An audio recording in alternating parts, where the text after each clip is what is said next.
আসসালামু আলাইকুম। আজকে আমরা যাইতেছি হইলো আপনার তিতাংসা তামান্তাসিক নামে একটা পার্ক আছে, এটা আমাদের গন্তব্য আজকে। আমরা যাইতেছি হইলো বান্দারুতামা থেকে।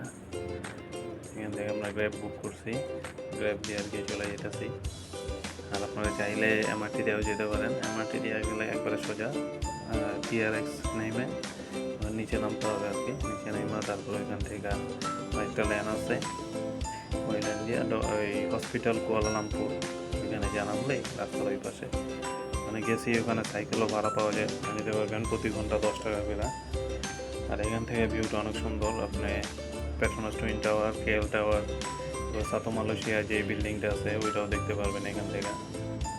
আর ভিউ অনেক সুন্দর। আপনারা গেলে হয়তো মানে গ্রাম্য একটা পরিবেশ পাবেন। আমরা 3 জন সাইকেল নিছি, অনেকদিন পর সাইকেল রাইড করলাম, ভালোই লাগলো। আর মালয়েশিয়ার ওয়েদারটা হচ্ছে এখন হয়তো মানে মানে বর্ষার সিজন, এই বৃষ্টি এই রোদ। আমরা যখন গেছি তখন অনেক প্রচণ্ড পরিমাণ রোদ ছিল, যাওয়ার পরে কিছুক্ষণ পরেই বৃষ্টি নেমে গেছে। বৃষ্টি নেমে সব তছনছ। আর এরকমভাবে ঘুরতে পারি না, কিছুক্ষণ ঘুরছি, বাট ভালো লাগছে অনেক।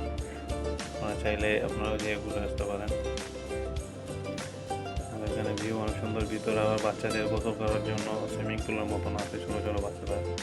এখানে জাস্ট আর কি প্লে গ্রাউন্ডের মতন বানাই দিচ্ছে, এখানে আর কি করা যায়, গোসল করা যায়। ভিতরে গাছ গাছালি অনেক আছে, মানে ভালোই লাগবে, নাইজেরে যেতে পারেন। আমরা যাওয়ার কিছুক্ষণের মধ্যেই বৃষ্টি নেমে গেছে, হয়তো 30 মিনিটের মতন ঘুরতে পারছিলাম। তারপর এখানে কিছু কিছু জায়গায় আবার বইও রাখা আছে, ছেলে এখানে বইও পড়তে পারবেন। বাচ্চারা খেলা করতেছে, খুব সুন্দর। আর যে আমরা গেছি এই লাস্টে বৃষ্টি নেমে গেছে।